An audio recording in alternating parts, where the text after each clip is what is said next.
Жүргізуші куәлігі керек па? Бағасы 60 мың ғой бауырым. Армысың қазақ елі, назарда экспресс жаңалықтар. Менде бар болғаны 1 минут, бастайық. Жүргізуші куәлігін алып береміз деген хабарландыруларды әлеуметтік желілерде қаншалықты жиі кездестіресіз. Құжатқа қол жеткізу еш қиындық тудырмайтын сияқты ғой. Ақшасын берсем болды.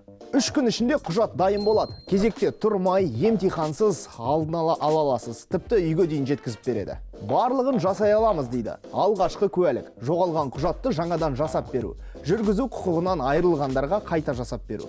Тіпті дайын прайс бар екен. Кәдімгі заңды компаниялар сынды. Азаматтарға арналған үкімет мемлекеттік корпорациясының филиал директорының орынбасары Данияр Медетбеков бұл таза алаяқтық дейді. Осындай хабарландыру таратып, адамдарды алдайды екен. Аккаунт иелері көбіне шетелдіктер, өзге елде тіркелгендер. Аулақ болған дұрыс. Абай болайық ағайын. Сатып алынған қолда